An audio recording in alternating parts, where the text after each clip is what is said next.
Jack Porter slammed on the brakes, his heart hammering in his chest. "No, no, no!" he shouted, throwing open the truck door before it even came to a stop. His boots crunched against the icy ground as he sprinted toward the lake. His golden retriever, Charlie, was already yards ahead, barking wildly, his paws slipping slightly on the frost-covered surface. The lake had frozen over days ago, the cold snap turning what had been a quiet fishing spot into a glassy, unforgiving sheet of ice. Jack had taken the back roads home, enjoying the peacefulness of the countryside, when he'd spotted something unusual near the lake's center. At first, it looked like a log, but as he squinted, he saw it shift. Panic gripped his stomach like a vice. A child. There was a child in the water. Charlie had seen it too, and without hesitation, he bolted toward the lake's edge. "Charlie, stop!" Jack called, but the dog didn't listen. He never did when someone was in trouble. He watched as Charlie leaped onto the ice, his nails scraping against its slick surface. The dog's body was low, moving cautiously, nose to the ground, ears alert. Jack grabbed his phone with trembling fingers, but there was no time to call for help. The child, he could barely make out the small frame, was barely clinging to the edge of the ice, his tiny fingers grasping desperately at the surface. Jack couldn't see his face, but he could hear the gasping cries. "Hang on!" Jack shouted, stepping onto the ice. He barely had time to shift his weight before he heard the first crack. He froze, breath hitching. If he ran, he'd break right through. He needed a plan, but Charlie had no such hesitation. The dog pushed forward, determined, inching closer to the struggling child. Jack could feel his pulse in his throat, the cold air stinging his skin. He had never been more terrified in his life. The child's cries weakened. Jack clenched his jaw. "Come on, buddy. You can do this. Just hold on a little longer." He dropped to his knees, testing the ice, spreading his weight as evenly as he could. The wind bit through his jacket. His fingers felt stiff, unresponsive. Charlie was getting closer. The dog whined softly, his tail tucked low, his body tense. Jack forced himself forward, inch by inch. The cold seeped into his jeans. "Charlie, go slow, boy. Easy," he murmured, though he doubted the dog could hear him over the wind. The retriever paused just a foot away from the child. Jack saw the boy's head bob. His chin dipped below the water. "No!" Jack shouted. Charlie lunged forward, sinking his teeth into the fabric of the boy's coat. The child let out a choked sob as Charlie pulled, straining with all his strength. The ice groaned under them. Jack crawled closer, reaching out, his fingers grasping for anything he could hold. "Just a little more," he urged. Charlie's muscles bunched, his paws scrambling for grip. Then, with a sudden, desperate yank, the dog dragged the child up onto the ice. Jack surged forward, grabbing the boy's arm and pulling him fully onto the solid surface. The child coughed violently, his body shaking. Jack could barely see his face beneath the wet strands of hair plastered to his forehead. "You're okay, kid. You're okay," Jack murmured, pulling off his jacket and wrapping it around the boy. Charlie licked at the child's face, whining, pressing close to him for warmth. Jack barely had a second to catch his breath before the ice let out another ominous crack. The three of them weren't safe yet. He needed to get them off the lake, fast. He scooped the boy into his arms, his muscles straining, and turned back toward the shore. "Charlie, let's go," he urged. The dog followed, still tense, his tail stiff. Jack forced himself to move slowly, carefully, every step calculated. The ice shifted beneath them, a nerve-wracking reminder of how thin their margin of safety was. Each step felt like an eternity, but finally, Solid ground was beneath his feet. Jack let out a heavy breath and fell to his knees, still cradling the shivering boy. Charlie plopped down beside them, panting hard. Jack took off his gloves and placed his hands gently against the child's face. "Can you hear me, buddy? What's your name?" The boy's lips trembled, his eyes barely opened, but Jack saw them flutter. "Toby," he whispered. Jack smiled despite the icy wind cutting through his soaked clothes. "All right, Toby. You did great. Help's coming, okay? Just stay with me." Charlie nuzzled against the boy, his warm breath misting in the cold air. The dog let out a small, reassuring woof, as if telling the child he was safe now. Jack pulled out his phone, his fingers shaking as he dialed 911. His breath came fast, his chest tight, but relief flooded through him when he heard the operator's voice. "I've got a boy, Toby. He fell through the ice. We're at Greenpoint Lake, near the old fishing docks. He's cold, but he's breathing. I need paramedics now." The operator's calm voice guided him through what to do next. Jack pulled Toby closer, trying to keep him warm. Charlie pressed against both of them, his steady presence a comfort. The dog had saved Toby's life. Jack had no doubt about that. Sirens pierced the quiet minutes later. Jack waved toward the paramedics as they rushed toward him, their equipment in hand. He barely registered the flurry of movement, the voices, the way they wrapped Toby in thick blankets and carried him toward the ambulance. He turned toward Charlie, reaching out to scratch behind his ears. "You're a hero, boy. You know that?" Charlie licked his hand, his tail wagging weakly. Jack exhaled, letting the tension drain from his shoulders. Toby was safe. The lake had nearly swallowed him whole, but Charlie had refused to let that happen. Jack had always known his dog was special, but tonight, Charlie had proven he was more than just loyal. He was a lifesaver. Jack watched as the ambulance doors closed and the flashing lights disappeared into the distance. The wind was still bitter, the ice still dangerous, but for the first time that night, Jack felt warmth spread through his chest. He looked down at Charlie, ruffling his fur. "Let's go home, buddy. You've done enough for one night." Charlie let out a soft huff, trotting beside Jack as they walked toward the truck. The night had been terrifying, but it had ended in hope. And it was all because of one extraordinary dog. Jack barely slept that night. Every time he closed his eyes, he saw Toby's tiny hands slipping beneath the ice, the frantic splashing, the way Charlie had fought with every ounce of his strength to pull the boy free. He lay in bed staring at the ceiling, one hand resting on Charlie's soft fur. The retriever was curled up beside him, breathing deeply in his sleep, exhausted from the night's events. Jack turned onto his side, watching his dog's chest rise and fall. "You did good, boy," he whispered. Charlie's ear twitched, but he didn't wake. Morning came with a knock at the door. Jack groggily swung his legs over the bed, rubbing the sleep from his eyes as he made his way to the front of his cabin. Charlie stretched and followed, tail wagging lazily.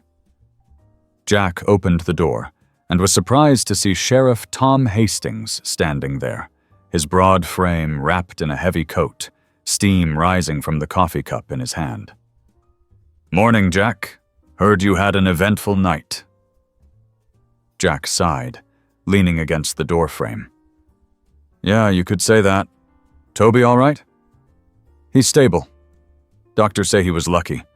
Hypothermia set in, but they got to him in time. Kid's shaken up, but he's gonna be okay. His parents, they're real grateful." Jack nodded, relief washing over him. He hadn't stopped worrying about the boy since the moment he pulled him from the ice. Charlie nudged his leg, and Jack absent-mindedly scratched behind his ears. "I'm just glad we got to him in time. Charlie's the real hero. Sheriff Hastings chuckled. That dog of yours deserves a medal. A few of the guys at the station were talking about it. Never seen anything like it. Smart, brave dog you got there. Jack looked down at Charlie, who thumped his tail against the floor. Yeah, I got lucky. Hastings took a sip of his coffee, glancing toward the frozen lake in the distance. Truth be told, Jack, I was hoping you'd come by the station later. There's something you ought to see. Jack frowned. What's going on? The sheriff hesitated. Just come by. I think it's something you should hear. Jack didn't like the sound of that, but he nodded. Yeah, all right.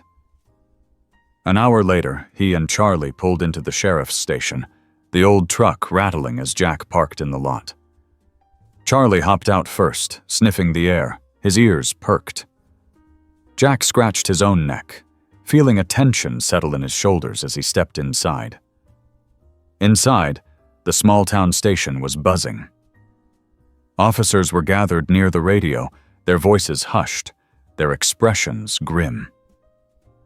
Jack approached the front desk, where Hastings stood waiting.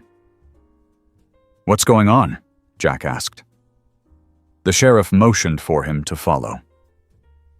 Come listen to this. Jack followed him into a side room, where a young officer was replaying a 911 call. The voice on the other end was frantic, barely coherent, but Jack caught a few chilling words. He fell through, the ice broke, and I can't. Please, someone help! Jack's stomach turned. That's not Toby's call. Hastings shook his head. It came in not long before yours. It was a woman. We tried tracing it, but it was from a disposable phone. No name, no location beyond what we could estimate. But she said someone fell through. Yeah, and we found no one else in that lake last night. No signs of anyone, just you, Charlie, and Toby. Jack exhaled, a heavy feeling settling in his chest. So what are you saying? The sheriff looked troubled. We're saying there might have been someone else, and if there was, we didn't find them. Jack rubbed a hand over his face. Damn it. Hastings leaned against the desk, folding his arms. I was hoping maybe you saw something. Anything unusual? Jack thought back. The ice, the shape he'd first seen. Hadn't it looked bigger than just a child? Or was his mind playing tricks on him? He pressed his lips together. I don't know. I thought I saw something at first, but when I got close, it was just Toby. Hastings nodded, but his expression remained concerned. We're sending divers out as soon as it's safe. If there was someone else, we need to know. Jack's gut twisted. He had barely saved one life last night. Had he missed another? He felt Charlie nudge his leg, sensing his unease. He rested a hand on the retriever's head. Let me know what you find. As Jack left the station, his mind raced. He couldn't shake the feeling that something wasn't right. Toby had been there, that much was certain. But the call, the voice, the uncertainty of it all gnawed at him. He glanced down at Charlie, who trotted beside him, as alert as ever. What do you think, boy? Did we miss something? Charlie let out a soft whine, as if he too was unsettled. Jack exhaled, staring out toward the lake. He didn't have the answers, but he knew one thing. Something was still out there, waiting to be found. Jack couldn't shake the conversation he had with Sheriff Hastings. He spent the afternoon pacing his small cabin, replaying the events from the night before. The more he thought about it, the more his unease grew. If someone else had fallen through the ice, where were they now? The lake was silent, still frozen over except for the jagged hole where Toby had gone under. If the sheriff's divers didn't find anything, what would that mean? A mistake? A trick of the wind? Or something far worse? Charlie, sensing his tension, stayed close. The retriever moved from room to room with Jack, his eyes full of quiet concern. Every time Jack stopped, so did Charlie. And when Jack finally slumped into the chair near the fireplace, Charlie pressed his head against Jack's knee. "You think I'm overthinking this, buddy?" Jack muttered, running a hand through Charlie's fur. The dog let out a soft huff, neither agreeing nor disagreeing. Jack exhaled. He had to do something. Sitting around waiting wasn't going to help anyone. If the sheriff's men were investigating, then so would he. Jack pulled on his coat and hat, stuffing his hands into his gloves before stepping outside. The wind had picked up, biting at his face as he trudged toward his truck. Charlie jumped into the passenger seat without hesitation. The lake wasn't far, maybe a 15-minute drive down the back roads. He would look around, see if anything felt off, maybe check the tree line for tracks. If someone had been there, maybe they had made it out. Maybe they were still out there. Needing help, the drive was quiet. The snow-covered trees lining the road like silent sentinels. When Jack pulled up near the frozen lake, he could already see the sheriff's truck parked nearby. A few officers were setting up a perimeter, keeping onlookers at a distance. Jack parked a short distance away, stepping out onto the packed snow. Charlie leapt down beside him, his tail stiff, ears high. Hastings spotted Jack almost immediately and walked over. "Figured you'd come back." "Couldn't sit still," Jack admitted, scanning the frozen surface. The divers weren't in the water yet, but they were preparing their gear near the hole in the ice. "Any updates?" "Not yet. We'll know more once they get under," Hastings said. He hesitated before adding, "Jack, I don't want you getting your hopes up one way or the other. It's possible this was a false alarm." Jack nodded, but he wasn't convinced. He glanced down at Charlie, who was sniffing the air, his muscles tense. The dog suddenly let out a small whine, his nose turning toward the woods beyond the lake. Jack followed his gaze. Something was there. Jack took a step forward. Charlie did too. Hastings noticed. "Jack, what is it?" "Charlie's onto something," Jack said, already moving.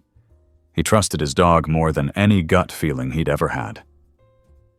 Charlie's nose was pressed low to the snow, following an invisible trail toward the tree line. Jack's heartbeat picked up as he followed, pushing past branches heavy with ice. He heard the crunch of Hastings' boots behind him, but his focus was entirely on Charlie. Then they saw it. A scarf, half buried in the snow, bright red against the white. Jack bent down, picking it up with gloved hands. It was damp, stiff from the cold, but not completely frozen. It hadn't been here long. "Someone was out here," Hastings said grimly. Jack's pulse hammered in his ears. Charlie whined again, pacing in a small circle before his nose went to the ground again. Jack knew that look. The dog had the scent. "Let him lead us," Jack said. Hastings hesitated for a second before nodding. Charlie took off, weaving through the trees, his pace steady. Jack and Hastings followed, their boots sinking into the snow. The forest was thick, the wind whistling through the branches. Jack kept his eyes on Charlie, watching the retriever move with purpose. Then Charlie stopped abruptly, his body stiff. Jack followed his gaze, and his breath caught. There, barely visible beneath a thick layer of snow, was a figure. Jack surged forward, dropping to his knees, brushing away the snow with frantic hands. "Hey, can you hear me?" He peeled back more snow, revealing a pale face, lips blue, eyes closed. A woman. Hastings was already on his radio, calling for paramedics. Jack pressed 2 fingers against her neck. A beat. Faint. Weak. But there, she was alive. Charlie nosed at her gently, his warm breath fogging in the cold air. Jack pulled off his coat, wrapping it around her as best he could. "Hang on, we've got you. Help's coming." The woman didn't move, but Jack refused to let panic take hold. They had found her. She was still breathing. Now they just had to keep her that way. Hastings' voice was urgent over the radio. Jack kept his hands on her, willing warmth back into her freezing limbs. Charlie lay down beside her, offering his body heat. Minutes passed, but it felt like forever before the distant wail of sirens broke through the silence. Jack met Hastings' gaze. "We didn't miss her. She's still here. She's still got a chance." Hastings nodded, his jaw tight. "Yeah, thanks to you and that dog."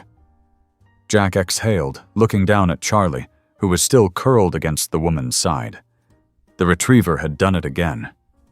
He had found what no one else had. And this time, he had given someone a second chance at life. Jack watched as the paramedics worked swiftly, wrapping the woman in thermal blankets and checking her vitals. She was still unconscious, her skin pale, lips cracked from the cold, but she was alive. That was what mattered.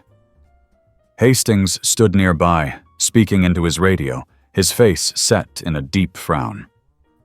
Charlie sat beside Jack, his body still tense, watching the scene unfold.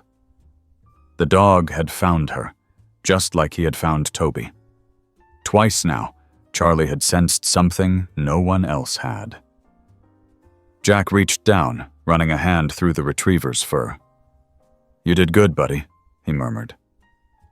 Charlie gave a small, tired wag of his tail. One of the paramedics, a young woman with short blonde hair, turned toward Jack. "She's hypothermic, but her pulse is steady. She's lucky you found her when you did." Jack exhaled, his breath forming a cloud in the frigid air. "Will she make it?" "We'll know more when we get her to the hospital," the paramedic said. "But if she had been out here much longer, it wouldn't have ended well." Hastings finished his call and walked over. "She have any ID?" One of the officers near the ambulance shook his head. "No wallet, no purse, just the scarf Jack found." Hastings' jaw tightened. "So, we don't know who she is." Jack looked down at her, a sinking feeling in his stomach. If she was the one who made that 911 call, she must have been trying to save someone else. Hastings nodded. "That's what I'm thinking. But we've still got no sign of another body." Jack ran a hand over his face. "If someone else was out here, and we haven't found them yet," he didn't finish the sentence. He didn't need to. The ice was deep, and the cold unforgiving. If another person had fallen in before Toby, their chances of survival were slim. The paramedics lifted the woman onto the stretcher, carefully securing her before wheeling her toward the ambulance. Jack stepped back, watching as they loaded her in. A thought gnawed at him. "I want to go to the hospital, see if she wakes up."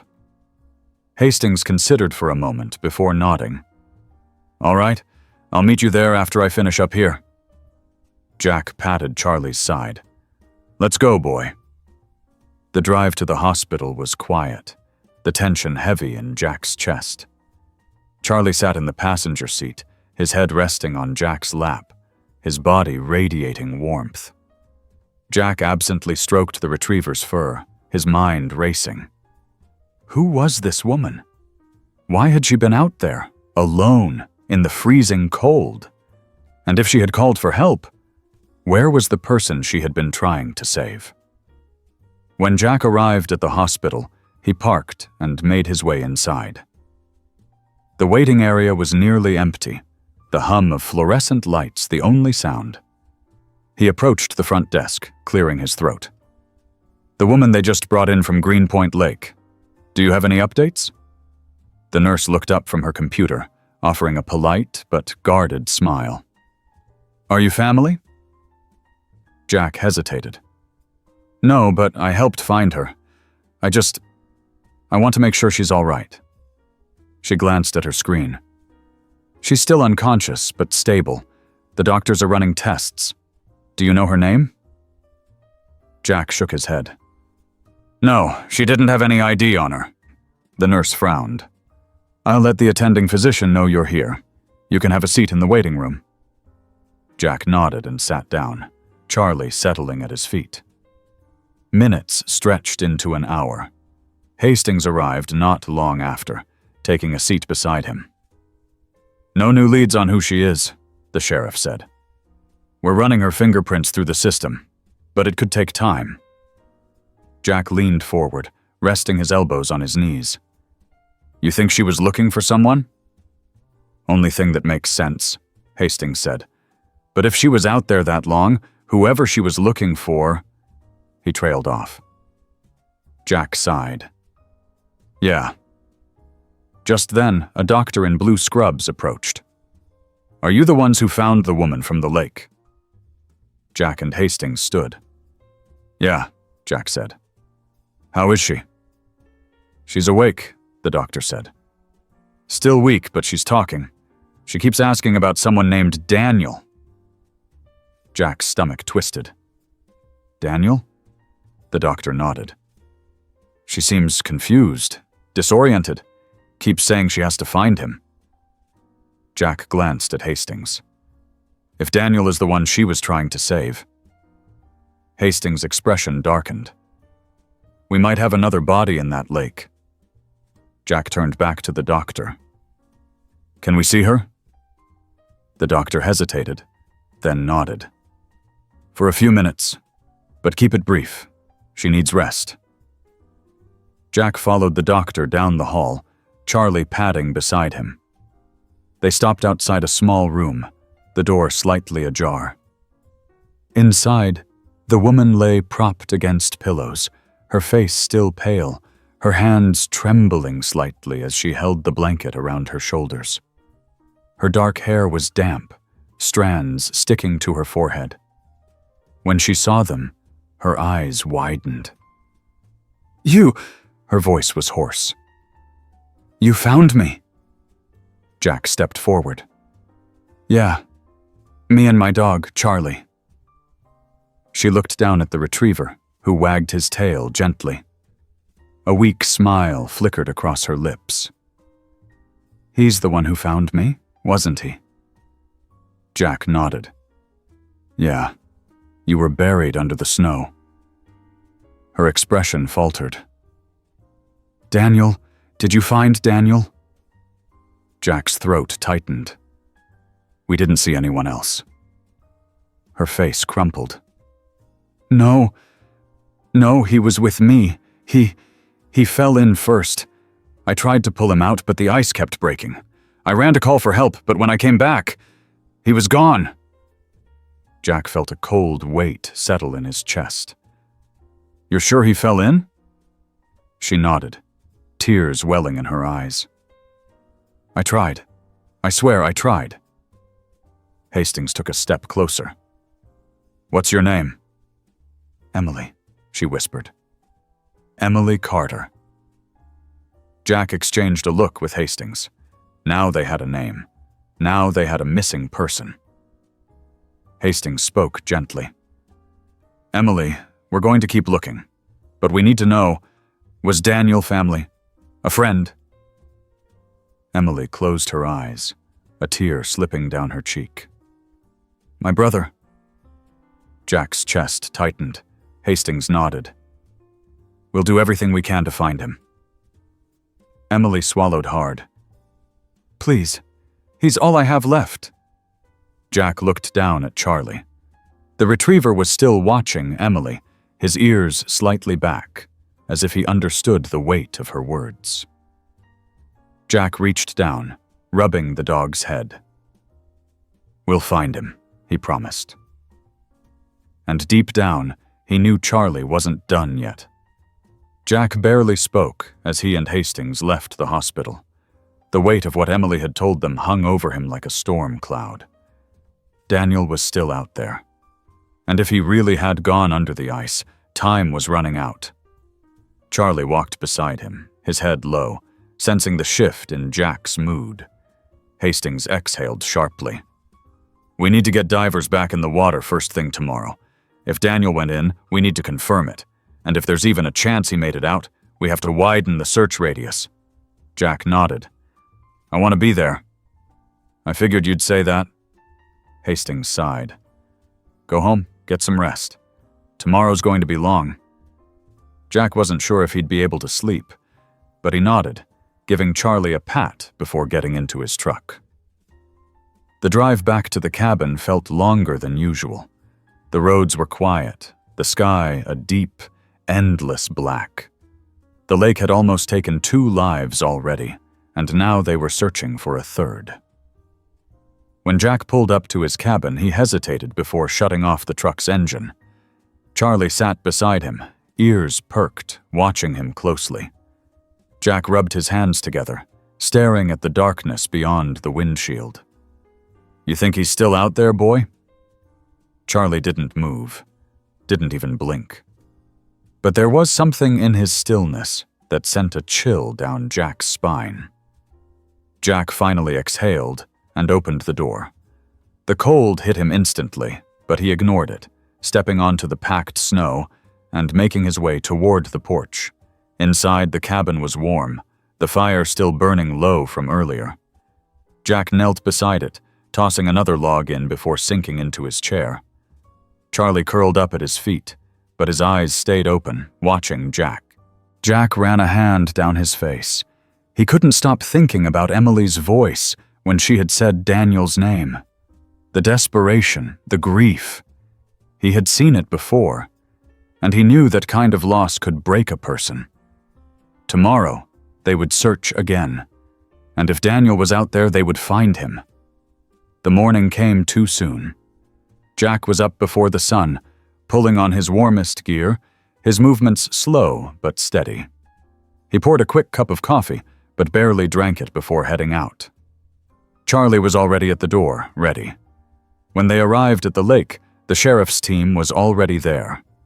The divers were suiting up, their faces grim. The air was sharp with the scent of the cold water as the wind carried it toward them. Emily was there too. Jack hadn't expected her to come, not in her condition. But she stood near Hastings, wrapped in a thick coat, her face pale, but determined. Jack walked over, keeping his voice gentle. "You sure you should be out here?" Emily nodded, her hands trembling slightly as she pulled her coat tighter around her. "I need to be here." Jack didn't argue. He understood. Hastings called for everyone's attention. "All right, listen up. We're starting with the area where Toby fell in. If Daniel went under, there's a chance he got caught beneath the ice and drifted. Keep your eyes open for anything." Jack's jaw tightened. He didn't want to think about what they might find beneath that frozen surface. The divers went in. The ice cracked around them as they lowered themselves carefully into the frigid water, disappearing beneath the surface. The minutes stretched unbearably long. Jack kept his eyes on the lake, his breath visible in the cold air. Charlie sat beside him, uncharacteristically still. The dog had barely moved since they arrived.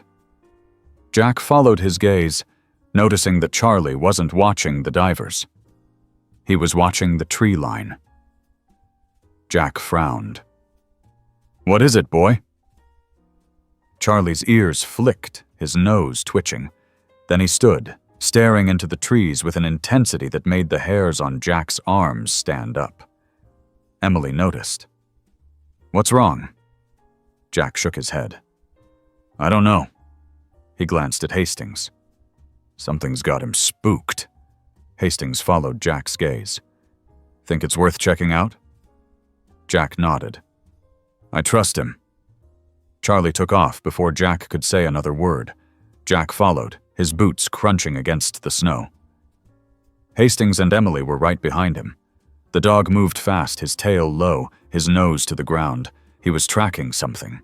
They followed him deep into the trees, the sound of the lake growing distant behind them. Then Charlie stopped abruptly. His body went rigid, and he let out a low, warning growl. Jack's stomach turned as he stepped closer. There, half covered in snow, was a set of footprints. Fresh ones, leading away from the lake. Jack crouched, brushing some of the snow aside. The tracks were uneven, staggered. Whoever had made them had been struggling to walk. His heart pounded. Emily gasped. "Daniel?" Jack stood. "It's possible, but if he made it out of the water, he's not in good shape." Hastings pulled out his radio. "I'm calling for backup. If he's out here, we need to find him now." Jack looked at Emily. "Stay close." She nodded, her breath shaky. Charlie took off again, following the trail.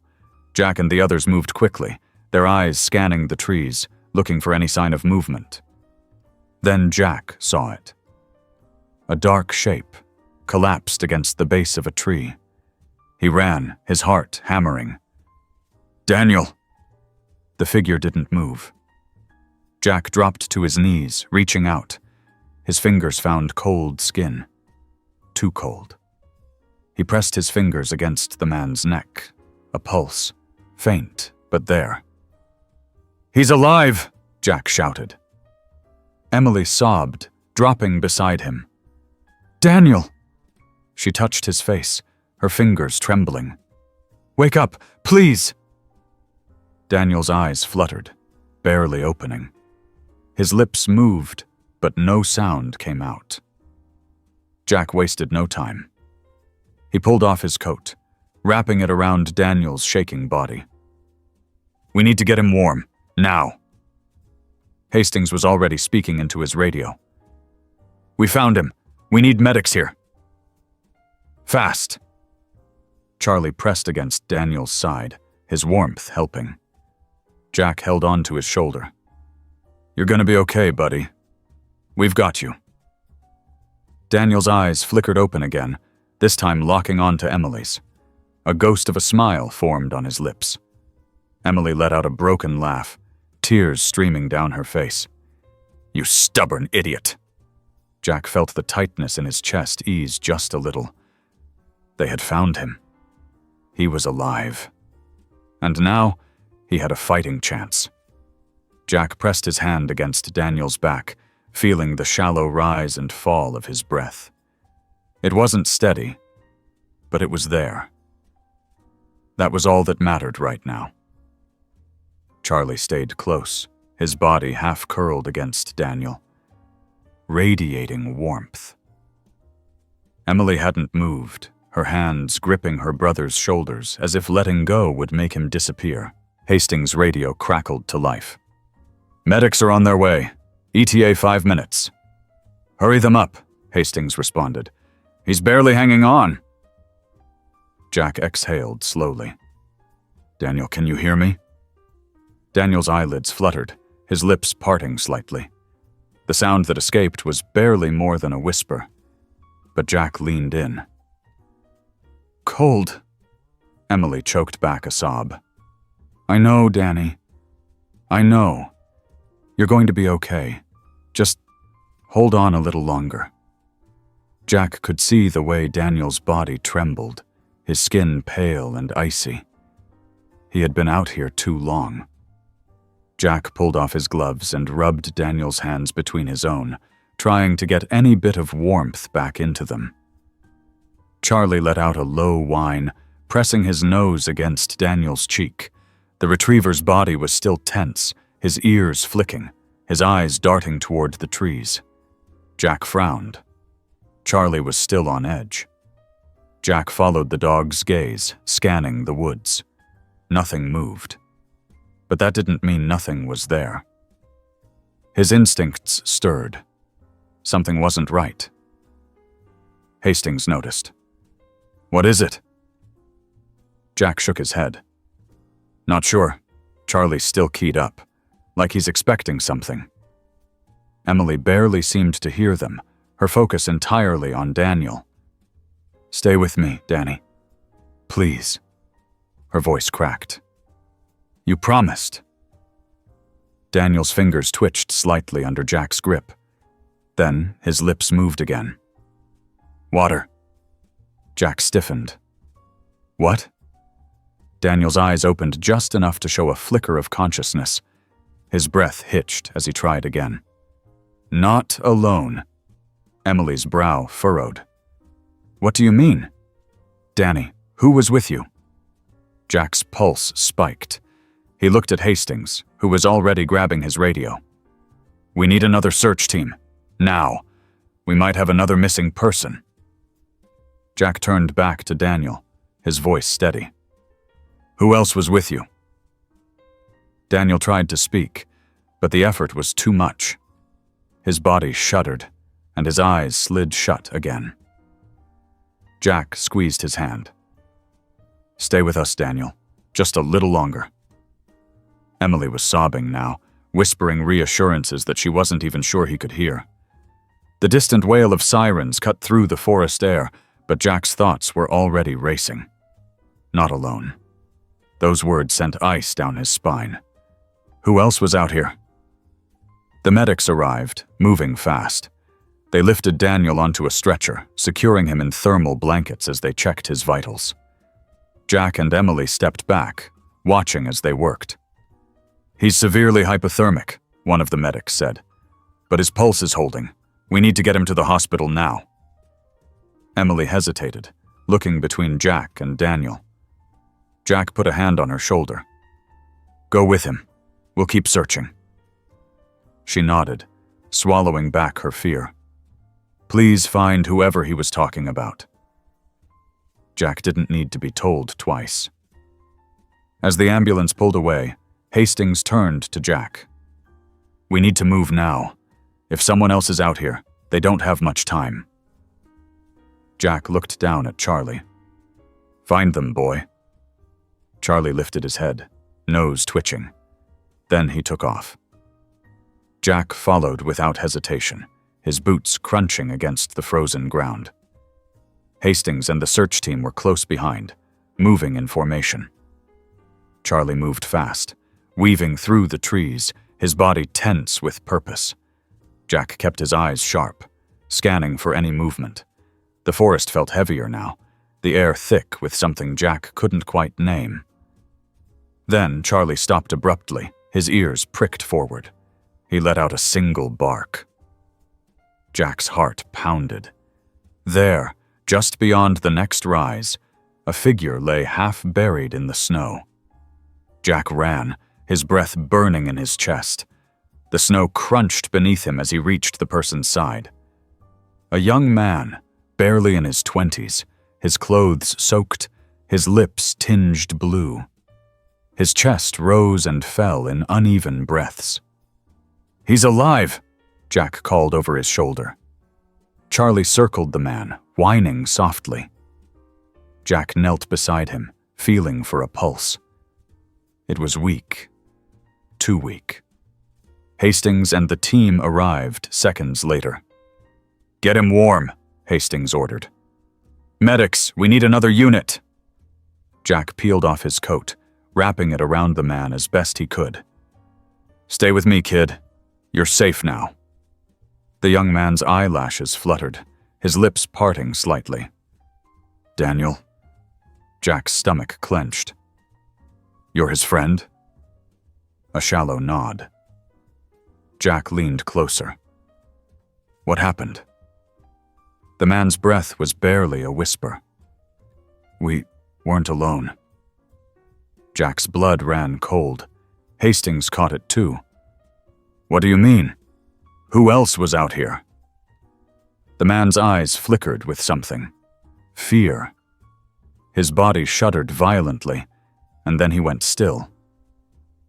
Jack checked his pulse. He's out cold, but he's alive. The second set of medics arrived, lifting him onto a stretcher. Hastings and Jack exchanged a long look. "That's 2 people found," Hastings said. "And both of them are saying the same thing." Jack's jaw tightened. "Someone else is out here." Charlie sat beside them, his ears flicking in the stillness. The dog let out a quiet whimper, staring into the woods. Jack exhaled. "And we're not done yet." Jack barely had time to process the weight of the young man's words before Hastings was already barking orders. The medics were loading the survivor into the ambulance. But Jack's focus was elsewhere. Charlie had not moved. He stood at the edge of the clearing, his ears stiff, his body coiled tight. The retriever's gaze was locked on the darkness beyond the trees. Jack felt it too. A pressure in the air, something lingering, something unseen, but undeniably present. The woods were too still. No wind, no distant calls of wildlife. Just silence. Charlie let out a soft, almost hesitant whimper. Jack took a step toward him. "What is it, boy?" The dog didn't look back. He just took off. Jack ran after him, his boots crunching over the snow, his breath misting in the cold. Hastings swore behind him, but followed. The other officers scrambled to keep up, their flashlights bouncing through the darkness. Charlie moved fast, his nose low, weaving through the trees with purpose. The branches whipped past as Jack ran, his heart thudding hard. Something was here. Something. Or someone. Then Charlie stopped so suddenly that Jack almost tripped.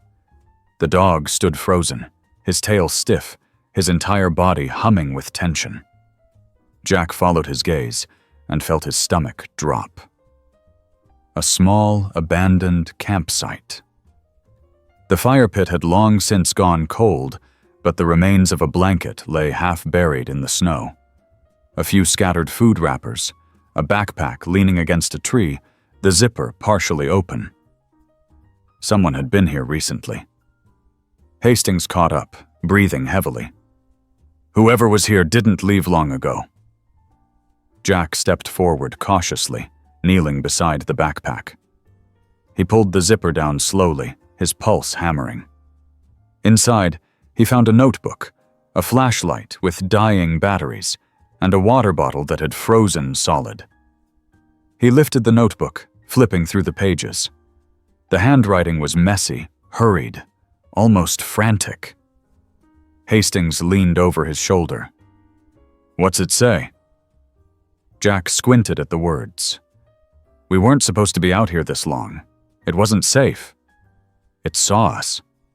It's watching." Hastings frowned. "What the hell does that mean?" Jack shook his head. "I don't know, but whoever wrote this was scared." Charlie sniffed at the blanket, his body still tight with unease. Jack stood, scanning the tree line. Someone else was with Daniel and his friend, and they were afraid of something. Hastings muttered something under his breath before reaching for his radio. "Dispatch, this is Hastings. We have reason to believe another individual is still missing in these woods.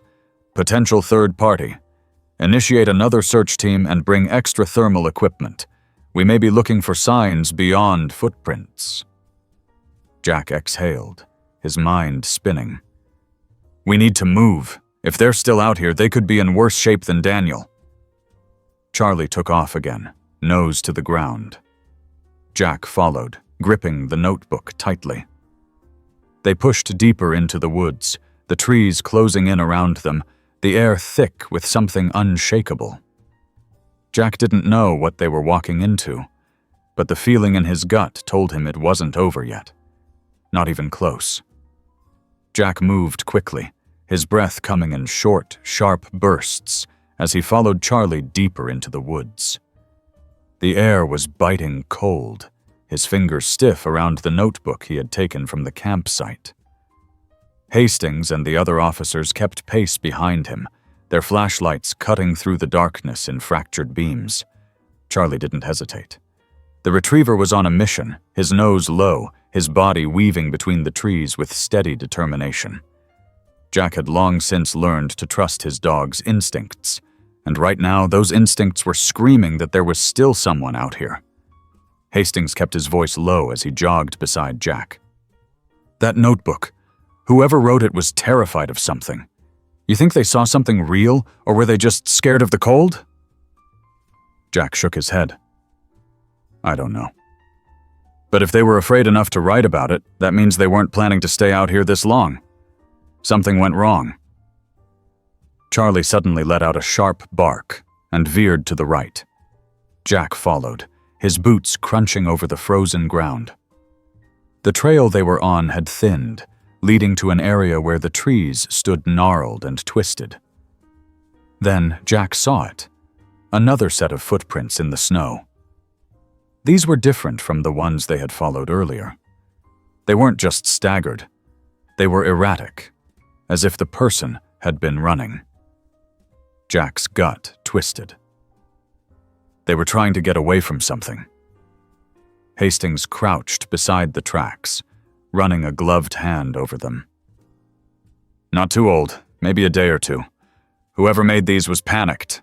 Jack turned toward the woods, scanning the darkness. Charlie, find them.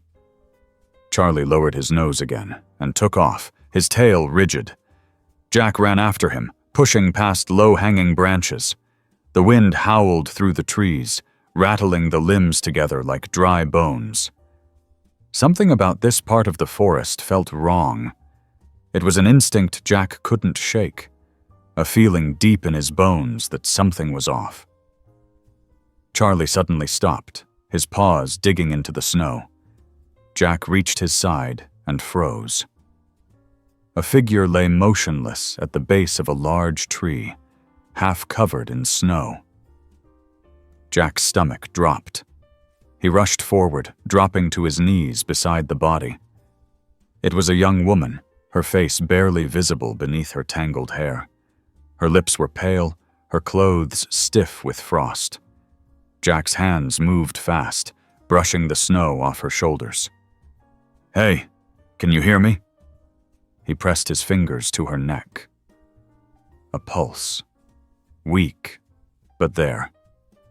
She's alive! Jack shouted over his shoulder. Hastings was already calling for medics. Hang on, we got you, Jack murmured, pulling off his coat and wrapping it around her. Her skin was like ice. He didn't know how long she'd been out here, but it had been too long. Charlie whined, nudging her arm with his nose. Her eyelids fluttered. Jack leaned closer. You're safe now. We're getting you out of here. Her lips parted, a whisper barely escaping. It's still out there. Jack's breath caught. What? What's out there? Her fingers curled slightly against the fabric of his coat. Watching. Jack exchanged a look with Hastings. The sheriff's face was unreadable, but his grip on the radio tightened. The medics arrived minutes later, lifting the woman onto a stretcher and securing her in thick blankets. Jack stepped back, watching as they carried her toward the waiting ambulance. Her words rattled around his head, settling into the unease that had been building since they found the first signs of someone else in these woods. Charlie was still staring into the trees, his ears flicking, his breath coming out in short puffs of steam. Jack crouched beside him. What is it, boy? Charlie didn't move. He just kept watching. Jack looked back at Hastings. We need to keep searching. If she was running from something, there might be more out here. Hastings nodded slowly. Yeah, and I want to know what had her so scared. Jack turned back toward the darkness, his pulse steady but heavy. Whatever was out here, they weren't done with it yet. Jack adjusted the strap on his shoulder, his fingers still stiff from the cold. The woman's words echoed in his mind. It's still out there, watching. He glanced down at Charlie, who hadn't moved since the medics left with the girl. The dog's body was rigid, his focus locked on the dense tree line ahead. Hastings spoke quietly, his voice firm but cautious. "You think she was hallucinating? Maybe the cold got to her head." Jack didn't answer right away. He had spent too much time in the wilderness to dismiss fear like that. There was something different about the way she had said it. She wasn't just afraid. She was convinced. "I don't know," Jack admitted. "But Charlie doesn't spook easy, and he hasn't stopped staring at those trees." Hastings followed his gaze. The woods loomed thick and silent, shadows stretching long beneath the branches. The snow swallowed sound, making everything feel heavier, more isolated. The other officers were close, their flashlights sweeping the area in slow arcs, but none of them had found anything beyond the scattered footprints leading them here. Jack took a step forward, gripping the strap of his bag tighter. "We keep looking." Hastings nodded. "Agreed. Everyone, spread out. Sweep the area, but stay in pairs. Keep your radios open." Charlie moved first, his body low as he padded through the snow, nose twitching. Jack followed, his breath misting in the cold air. He could feel the weight of the silence pressing in, stretching the space between each heartbeat. Something was off. He had been in the woods more times than he could count, but this was different. There was an absence here, as if something had drained the place of life. A distant snap broke the stillness. Jack stopped cold, his breath catching. Hastings heard it too.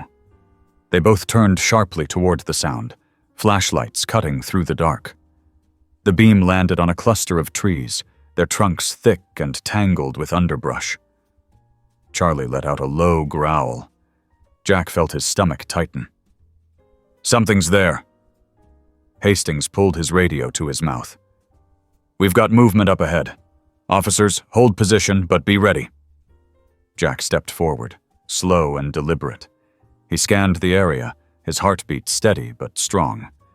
Then he saw it, just a flicker of movement, a shifting shadow against the snow.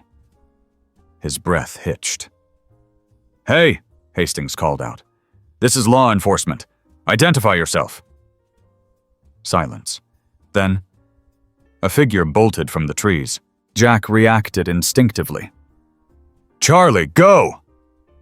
The retriever launched forward, bounding through the snow with powerful strides. Jack followed, his feet slipping slightly before finding traction. Hastings was right behind him, radioing the others as they sprinted after the fleeing figure. They weaved through the trees, the sound of footsteps crunching against the frozen ground. Jack's lungs burned, but he pushed forward, closing the distance. Charlie was gaining ground fast. Then the figure stumbled. A sharp cry rang out as they crashed into the snow. Jack skidded to a stop just as Charlie reached them, circling the fallen person with an alert but cautious stance. Jack raised his flashlight. A young man, barely more than a teenager, was curled against the snow, his arms wrapped tightly around himself. His clothes were torn, his hair matted, his face pale with exhaustion.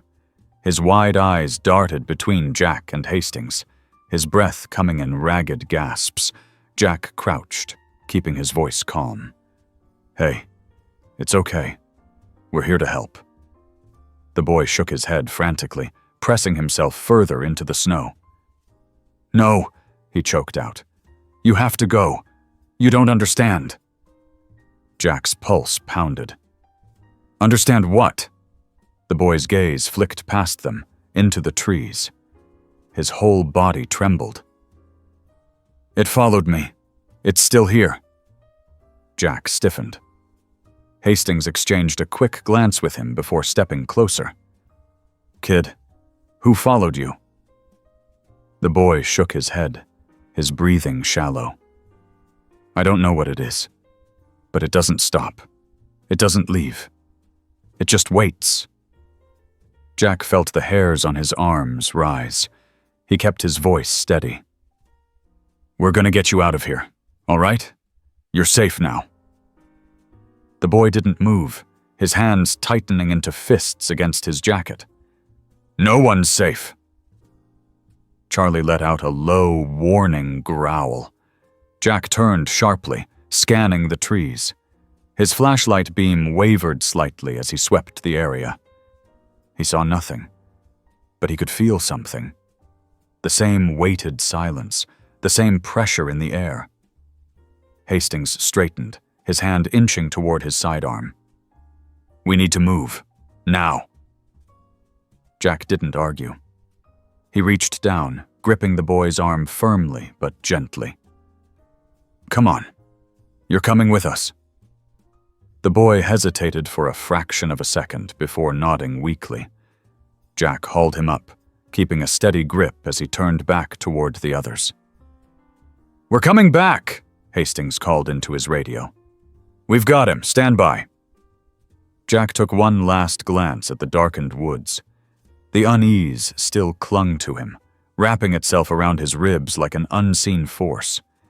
He didn't know what was out there, but something was. And it wasn't done yet.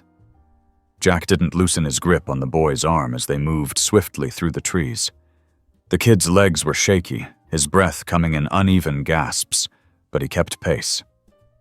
Charlie stayed close, his body tense, ears flicking back and forth as if he was waiting for something to lunge from the shadows.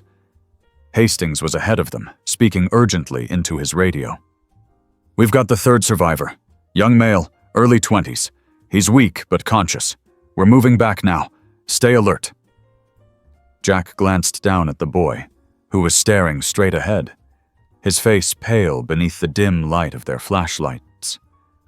His hands were clenched into fists at his sides. You got a name, kid? Jack asked, keeping his tone steady. The boy hesitated, as if the question itself was a foreign concept to him. Then, after a long moment, he whispered, Lucas. All right, Lucas, Jack said, tightening his grip just slightly as they moved through the snow. We're gonna get you warmed up and safe. Lucas didn't respond.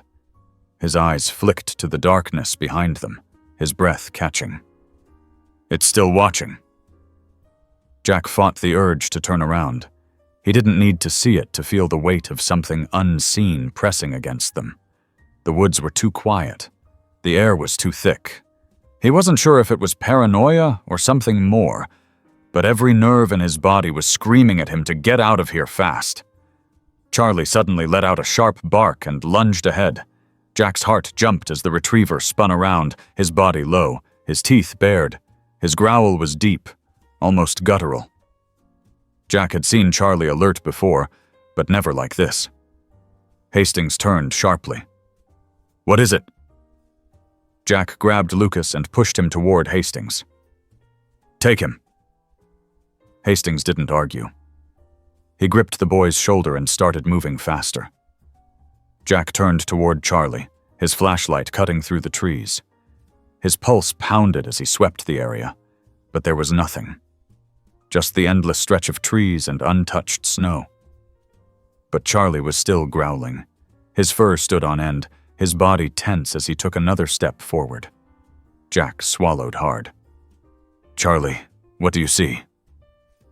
The dog let out a low, rumbling noise, his tail stiff. Then, just as suddenly as it had started, Charlie stopped. His growl cut off, his ears flicked back, and he let out a small whine. Jack exhaled, releasing a breath he hadn't realized he was holding. Let's go, boy. Charlie hesitated, then turned and followed. Jack didn't look back. By the time they reached the others, the search and rescue team was already prepping the medical gear for Lucas. Emily was there, wrapped in a heavy coat, her face still pale from the cold. The moment she saw Lucas, her hands shot up to her mouth. Oh my God! Lucas's eyes flickered toward her, recognition sparking in his face, but he looked too exhausted to react fully. Emily stepped forward, hesitating, as if she wasn't sure whether to reach for him or not. Lucas, I thought... Lucas swayed slightly, his body barely holding itself up. Jack stepped forward and steadied him. "He's freezing. He needs heat." The medics were already moving. "We need to get him to the hospital, now!" Jack let go, stepping back as they worked, wrapping Lucas in blankets and checking his vitals. Emily hovered, her hands twisting together. "Is he going to be okay?" One of the medics answered quickly. "He's hypothermic, but he's in better shape than the others. He must have kept moving more than them." Jack exhaled, but the relief was short-lived. Lucas had survived, but his words stayed in Jack's mind. "It's still watching." Hastings stood beside Jack, his arms crossed. "That's 3 survivors. We should be celebrating, but I don't feel like this is over." Jack didn't either. His gut told him they weren't finished. The woods had held on to something, and whatever it wasn't done with them yet. The radio crackled in Hastings' hand. "Sheriff, we've got movement near the old logging road. Might be another person. You need backup?" Jack and Hastings exchanged glances. Jack spoke first. "We're coming. Keep eyes on them, but don't engage until we get there." Charlie's ears perked up, his muscles coiling like a spring ready to be released. Jack knew that look. Charlie was already ahead of them, anticipating another chase. "Charlie, lead!" Jack ordered. The retriever bolted ahead, kicking up fresh powder as his paws tore into the snow. Jack ran after him, his lungs burning with the cold. Hastings and 2 other officers followed closely behind. The trees thinned near the old logging road, where the snow was disturbed, signs of someone stumbling through not long ago. Charlie's nose pressed low to the ground, following the erratic tracks that led toward a collapsed tree near the embankment. Jack spotted it next. A person crouched low against the fallen tree, arms wrapped tightly around themselves, rocking slightly as if trying to generate warmth. Their clothes were in even worse shape than Lucas's, torn and barely enough to provide any insulation. Their head was down, face obscured by messy shoulder-length hair. Jack slowed his approach, his voice low. "Hey, we're here to help." The figure flinched violently at his voice, but didn't run. Jack took a cautious step closer. "It's okay. You're safe now." The person slowly looked up. A woman, younger than Jack expected, maybe 19 or 20, her eyes wide and wild with exhaustion and fear. "You shouldn't be here," she whispered. Jack frowned. "We came to get you out. We found your friends, Lucas, Daniel, Emily. They're safe. You will be too." She shook her head, shrinking back. "No, you don't get it. I was hiding. Her voice broke. "It won't stop." Jack felt his chest tighten. "What won't stop?" Her lips trembled.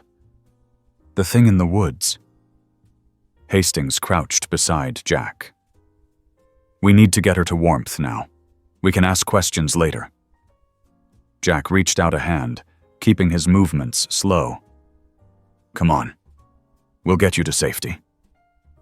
The woman hesitated, her whole body shaking. Then finally she reached for Jack's hand. The moment their fingers met, a sound cut through the trees. A deep, unnatural howl echoing from the woods behind them. Charlie's hackles rose, a growl rumbling deep in his chest. Jack's breath hitched as the air around them seemed to grow colder. The woman squeezed his hand tightly, her nails digging into his skin. "It's coming." Jack didn't waste another second. "Move!" He pulled her up, gripping her tightly as he turned and ran. Charlie bolted ahead, leading the way as Hastings shouted into the radio for immediate backup. Jack didn't look back. He didn't need to. He could feel it behind them. Jack's legs burned as he pushed forward, his grip on the woman's wrist unrelenting. Snow crunched beneath their feet as they ran, breath fogging in frantic bursts. Hastings was on his radio, barking out orders, but his voice was a distant murmur against the deafening thump of Jack's heartbeat. Charlie moved ahead, his paws barely sinking into the powder as he led them through the thick trees, weaving between trunks with instinctive precision. The woman stumbled, her legs weak beneath her. Jack barely caught her in time, keeping her upright as they moved. "Keep going! We're almost there!" Her voice was a strained whisper. "It's coming!" Jack didn't look back. He could feel it. The pressure, the thick, suffocating presence in the air, pressing against his back like unseen hands. The howl had faded, but the silence that followed was worse. It was the kind of silence that didn't belong in the woods. No wind, no distant calls of animals, just an unnatural stillness that made every nerve in his body scream to run faster. Ahead, through the gaps in the trees, Jack spotted the glow of flashlights. The rescue team was close. He tightened his grip on the woman's wrist. "Almost there. Don't stop." Charlie reached the first officer, barking loudly. The team snapped to attention, weapons raised, ready for whatever was chasing them. Jack burst into the clearing seconds later, dragging the woman with him. Hastings skidded in behind him, breathing hard. "We need to move! Now!" Jack shouted. The officers didn't hesitate. One of them reached for the woman, wrapping a thermal blanket around her shoulders as they helped her to the ground. Another medic rushed toward them, but Jack was already turning back, his breath ragged, his eyes scanning the tree line. Nothing. The darkness stretched before him, undisturbed. No shifting shadows, no movement. Just the endless maze of trees standing silent beneath the weight of the night. Hastings stepped up beside him, his own breathing heavy. "You feel that?" Jack nodded slowly. "Yeah, it's still here." Charlie let out a soft whimper, his tail tucked low, his eyes locked onto the trees. Jack knew that look. The retriever wasn't scared, but he was waiting, expecting. The radio crackled. "Sheriff, do we have confirmation on what we're dealing with?" Hastings hesitated, then pressed the button on his radio. "Negative. No visual. But I don't want to push our luck. We're pulling back." Jack exhaled, his hands still clenched into fists. Every instinct in his body was telling him to stay, to keep looking, to confirm that whatever had been out there wasn't still watching them from the dark. But logic won out. They had what they came for. The survivors were safe. And right now, that was all that mattered. The officers started moving back toward the vehicles. The woman clung tightly to the blanket wrapped around her, her eyes darting nervously toward the trees, as if she expected something to come lunging out at any second. Jack put a steady hand on her shoulder. "You're safe now." She didn't look convinced. "No one is safe from it." Jack frowned but didn't press. They needed to get out of here first. Then they'd figure out exactly what it was. As they moved toward the vehicles, Hastings walked beside Jack, lowering his voice. "I don't like this." Jack shook his head. "Me neither. Whatever that thing is, it's not just an animal. These kids have been out here for days, terrified. We need to figure out what they saw." Hastings exhaled, glancing back at the darkened forest. "I'll have my men set up some wildlife cams around the perimeter before we leave. If something moves out there, we'll know." Jack nodded, glancing at Charlie. The retriever was still uneasy, his ears flicking at every small noise. He wouldn't relax until they were truly away from the woods. The woman, who had barely spoken since they found her, finally looked up at Jack. "You have to burn it." Jack frowned. "Burn what?" her eyes wide and haunted, locked onto his. The woods. It's in the woods. And it doesn't stop.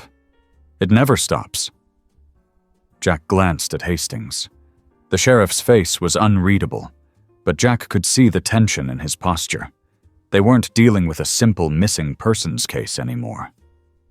Something deeper was at play. They reached the vehicles, and the medics rushed forward, loading the woman into one of the ambulances alongside Lucas and the others. Hastings gave a nod to his officers, signaling them to pack up. The search was officially over, but Jack knew the real questions were just beginning. As the convoy pulled away from the site, Jack watched the tree line disappear in the rear-view mirror.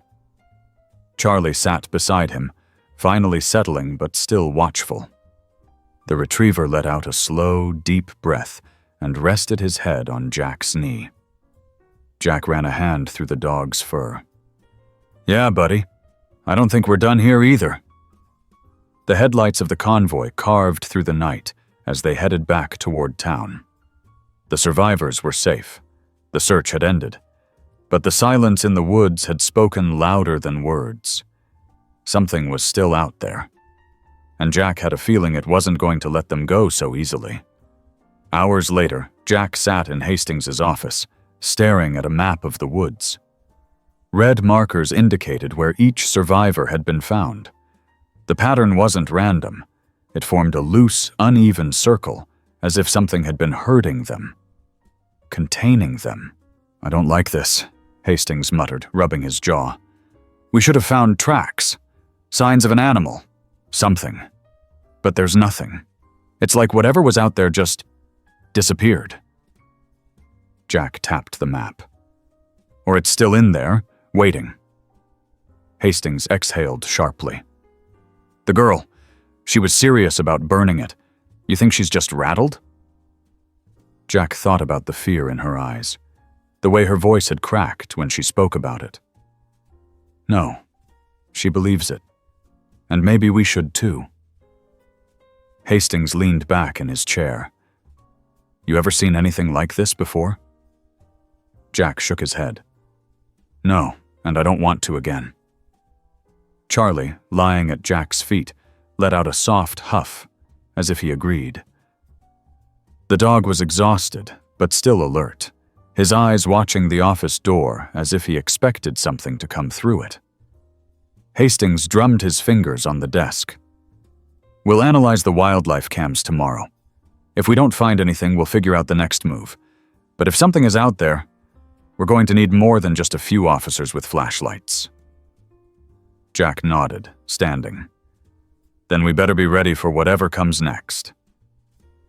As he left the office, Charlie trotting beside him, the feeling of unfinished business settled deep in Jack's chest.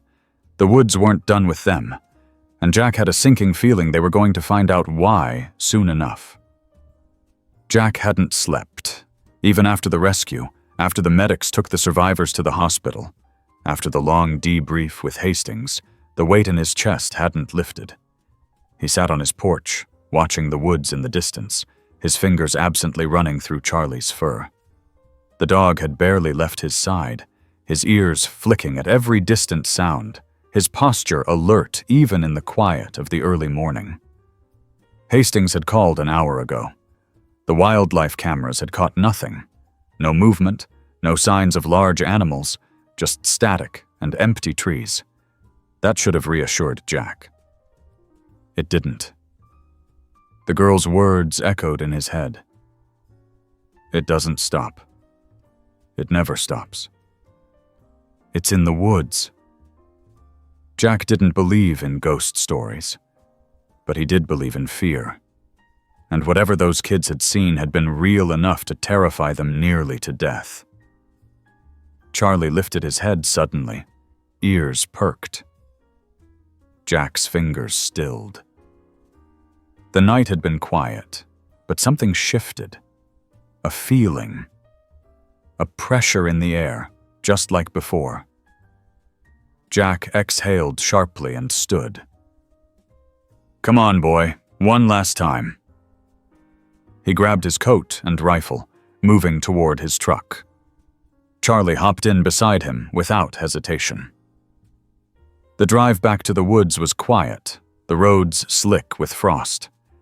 The sheriff's department had pulled out most of their units, but Hastings had left a few deputies patrolling the perimeter.